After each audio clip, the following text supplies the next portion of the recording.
Hello, friends. I'm Sonia, and you are watching my channel The Joy of Reading. आज मैं एक autobiography के बारे में बातें करूंगी जिसे लिखा है एक बहुत ही टैलेंटेड, बोल्ड और ब्यूटीफुल महिला ने जिनका नाम है नीना गुप्ता। और बुक का नाम है सच कहूँ तो। नीना गुप्ता की मेरी पहली मेमोरी बचपन की है, फ्रेंड्स। एक मूवी आई थी जाने भी दो यारो, जो मुझे बचपन में तो कॉमेडी लगी थी, पर बड़े होने के बाद उसका सटायर समझ में आया।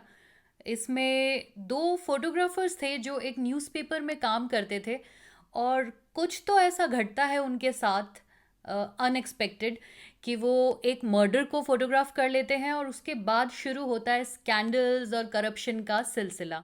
नीना गुप्ता जी इसमें कोई लीड रोल में नहीं थी, और बहुत ज़्यादा कुछ प्रभावित नहीं किया था उस रोल में उन्होंने मुझे। पर उसके बाद उन्होंने एक के बाद एक कई सीरियल्स किए और कुछ मूवीज़ भी करी, जिनसे मैं उनको एक अच्छे एक्टर की कैटेगरी में रखने लग गई थी। फ्रेंड्स, और अच्छे से मैंने उन्हें तब जाना जब मैगज़ीन और न्यूज़पेपर्स में उनके बारे में आर्टिकल्स आने लगे कि वो बिना शादी के माँ बनने वाली हैं, और बच्चे के पिता थे सर विवियन रिचर्ड्स। सब जानते ही हैं इस किस्से के बारे में। पता नहीं तभी से क्यों जाने मेरे मन में उनके लिए एक अलग सी जगह बन गई थी। बहुत इम्प्रेस किया था उन्होंने अपने स्टेप से मुझे, कि बहुत ज़्यादा गट्स चाहिए उस टाइम पे बच्चे को बिना शादी के जन्म देने के लिए। उस इंसिडेंट के बाद से नीना गुप्ता जी मेरे दिमाग में कहीं ना कहीं हमेशा थी। रोल्स में दिख भी जाती थी इधर उधर, कभी किसी सीरियल में दिख जाती थी, एज अ वैम्प दिख जाती थी किसी मूवी में, किसी आइटम सॉन्ग पे डांस करती हुई दिख जाती थी। पर मुझे ऐसा फील होता था कि बहुत ज़्यादा अच्छे रोल्स उन्हें बॉलीवुड में नहीं मिले पहले। और बहुत सालों के गैप के बाद करीब दो एक साल पहले अपने इंस्टाग्राम अकाउंट पर उन्होंने अपने लिए जब काम मांगा था मैसेज पोस्ट करके, तो फिर से उन्होंने मेरा मन जीत लिया। और अब जब ये बुक आई है तो मुझे ये चांस मिला कि मैं इस बोल्ड महिला के सारे स्ट्रगल्स और क्या क्या फैक्टर्स उन्हें मोटिवेट करते थे, इन सब के बारे में जानूं।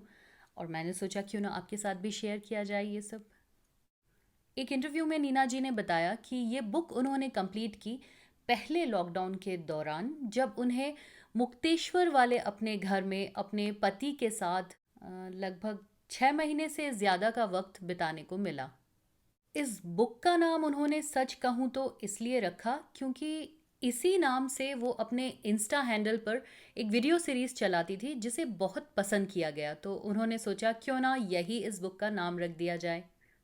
और हाल ही में इस बुक को करीना कपूर द्वारा रिलीज़ किया गया है। इस बुक में नीना जी ने अपनी पर्सनल और प्रोफेशनल दोनों ही जर्नीज़ को बड़ी ही ऑनेस्टी के साथ पेन डाउन किया है। उनका करोल बाग में बीता बचपन, या उनका एनएसडी में बिताया हुआ वक्त, या फिर 1981 में उनका बॉम्बे आना और फिर इंडस्ट्री में स्ट्रगल करना, कुछ भी उन्होंने छोड़ा नहीं है। लगभग सब कुछ ही उन्होंने कवर किया है। हाँ, ये ज़रूर है कि उन्हें जितना सही लगा बताना उतना ही बताया है, ऐसा भी उन्होंने एक इंटरव्यू में कहा, मैंने उन्हें सुना था। सही भी है। हर सब कुछ आप नहीं बता सकते हो, कुछ तो होता है जो आपका पर्सनल होता है, जिसको आप बचा के रखना चाहते हो। जैसे उन्होंने अपने और अपनी बेटी के रिश्ते के बारे में बहुत ज़्यादा कुछ डिटेल्स नहीं दी हैं, जो कि एक तरह से सही भी है क्योंकि इससे उनकी बेटी मसाबा भी अफेक्टेड होती।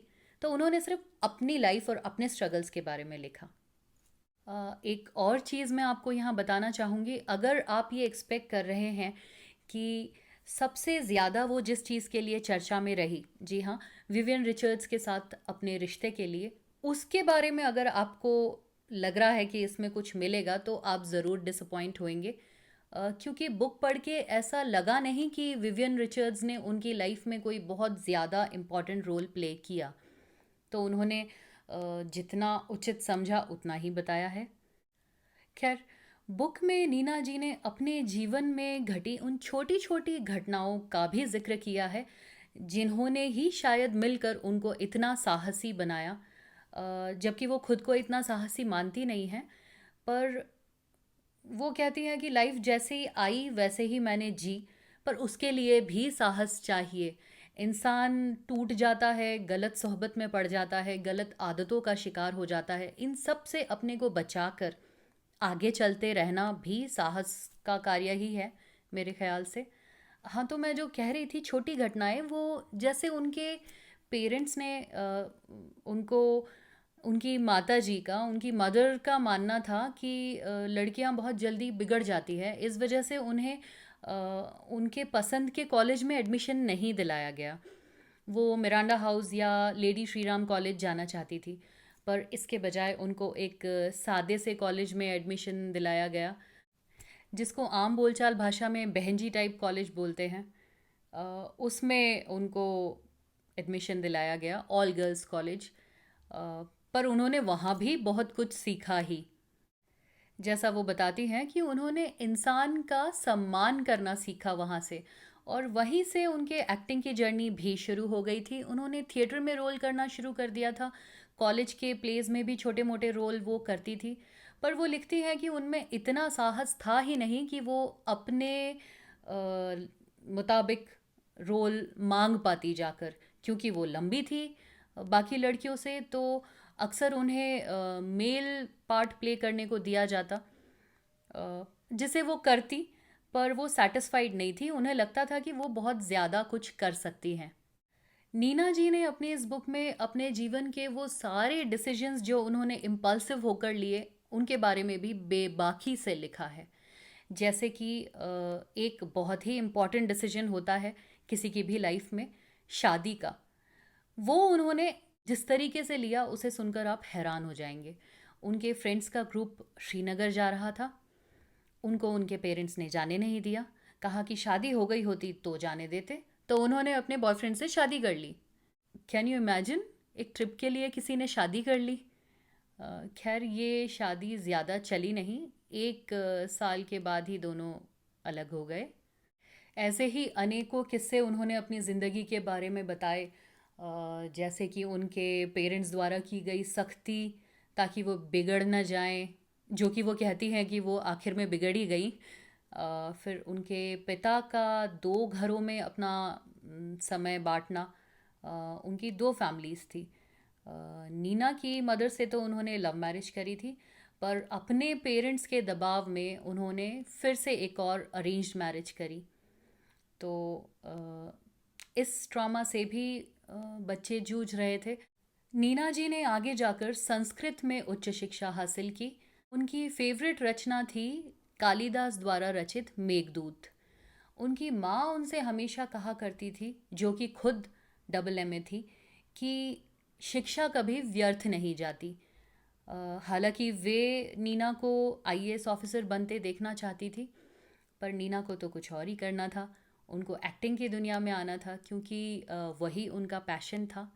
खैर, नीना जी को अपनी माँ द्वारा दी गई ये शिक्षा जीवन भर कॉन्फिडेंस देती रही। क्योंकि मैंने उनको अपने इंटरव्यूज़ में कहते सुना है कि मेरे को बैक ऑफ द माइंड हमेशा ये था कि कहीं अगर मुझे काम नहीं मिला तो मैं टीचिंग ही कर लूँगी, भूखों तो नहीं मरूंगी, मुझे किसी से कुछ मांगना नहीं पड़ेगा। तो ये शिक्षा का ही कमाल है। आप यकीन मानेंगे, नीना गुप्ता जी को मूवीज़ देखना, हिंदी मूवीज़ देखना अलाउड नहीं था, क्योंकि उनकी माँ को हिंदी मूवीज़, बॉलीवुड मूवीज़ पसंद नहीं थी। पर उनको तो यहीं आना था। उन्होंने national school of drama join किया, और वहाँ से पास आउट होने के बाद उनको एक थिएटर में सैलरी पर जॉब मिली, जो कि उस समय के लिए बहुत बड़ी बात थी। पर उन्होंने वो जॉब ठुकरा दी, क्योंकि वे बंधना नहीं चाहती थी। जॉब ले लेने से वो एक ही थिएटर के लिए परफॉर्म करती रहती, एक्सप्लोर नहीं कर पाती। नीना गुप्ता जी की पहली हिंदी फिल्म थी आधारशिला। इसमें उनके साथ नसीरुद्दीन शाह, रघुवीर यादव, सतीश कौशिक, अनु कपूर, ये सब एक्टर्स थे। इस फिल्म का बजट बहुत कम था और नीना जी को इसके लिए पैसे भी नहीं मिले थे, पर वे फिर भी बहुत खुश थी। क्योंकि उनको सीखने को काफ़ी कुछ मिला। नीना जी अपने जीवन की पहली पारी को इतना सक्सेसफुल नहीं मानती हैं, हालांकि उनको नेशनल अवार्ड भी मिला और बहुत अच्छे अच्छे कई किरदार उन्होंने निभाए। पर फिर भी जैसी सक्सेस वो डिज़र्व करती थी वो उनको नहीं मिली थी। और कैसे भी रोल्स उन्होंने किए सर्वाइवल के लिए, जिस कारण उनके करियर को काफ़ी नुकसान भी हुआ, क्योंकि वो वैसे छोटे छोटे कैरेक्टर रोल्स में टाइप कास्ट हो गई। बुक में उन्होंने अपने साथ घटे कास्टिंग काउच के एक्सपीरियंस और इंडस्ट्री के कई डार्क ट्रूथ्स भी रिवील किए हैं। नीना जी के अनुसार मीडिया के लिए वे सिर्फ एक स्टोरी थी और मीडिया ने उनकी एक बहुत ही अलग इमेज पोर्ट्रे कर रखी थी, जैसी कि वो बिल्कुल भी नहीं है। तो अपना सच बताने के लिए सबको उन्होंने ये बुक लिखी है। और वाकई औरों की तरह मैं भी यही मानती थी कि नीना गुप्ता एक ऐसी बोल्ड लेडी है जिन्होंने अपनी लाइफ अपने शर्तों पर जी। पर इस बुक में उन्होंने ये लिखा है कि ऐसा बिल्कुल नहीं था, उन्होंने अपनी लाइफ अपने शर्तों पर कभी जी ही नहीं। जैसी लाइफ उन्होंने जी वैसी लाइफ उन्हें नहीं चाहिए थी। उन्होंने अनेकों गलतियां करी, बस पॉजिटिव एटीट्यूड ये रखा कि उन गलतियों से सीखते हुए वे आगे बढ़ती रही, उनको पकड़कर बैठी नहीं रही, ना ही किसी गलत आदत में पड़ी, ना ही गलत सोहबत में पड़ी। बुक में उन्होंने अपने सभी रिलेशनशिप्स के साथ ही अपने दोस्तों के साथ बिताए हुए पल भी याद किए। जैसे कि अपने मित्र सतीश कौशिक जी के बारे में उन्होंने बताया कि जब वे बिन ब्याही माँ बनने वाली थी तब सतीश कौशिक जी ने उनको ऑफ़र किया था कि वे उनसे शादी कर लें, ताकि अजन्मे बच्चे को बाप का नाम मिल जाए। हालांकि ये ऑफ़र उन्होंने स्वीकार नहीं किया। फिल्मी दुनिया के चकाचौंध के बारे में भी वाकयों के साथ उन्होंने काफ़ी डिटेल्स दी हैं। इस इंडस्ट्री में कितनी इनसिक्योरिटीज़ हैं और कितनी अनसर्टेनिटीज़ हैं, इसको पूरी सच्चाई से उकेरा नीना जी ने पन्नों पर। जैसा कि मुझे लगता था कि वो फेमस आइटम नंबर चोली के पीछे क्या है करने के बाद तो काम की झड़ी लग गई होगी उनके पास, पर वे लिखती हैं कि उनका स्ट्रगल ख़त्म नहीं हुआ, उसके बाद भी उनको वैसे ही सॉन्ग्स ऑफ़र होने लगे, बाकी सारे रोल्स ऑफ़र होना बंद हो गए, तो उनका स्ट्रगल कभी ख़त्म हुआ ही नहीं। अगर आप बिना जजमेंटल हुए पढ़ेंगे तो ये बुक आपको ज़रूर अच्छी लगेगी। और अगर आप कोई लिटरेरी मिरेकल एक्सपेक्ट कर रहे हैं तो आप बिल्कुल डिसअपॉइंट ही होंगे।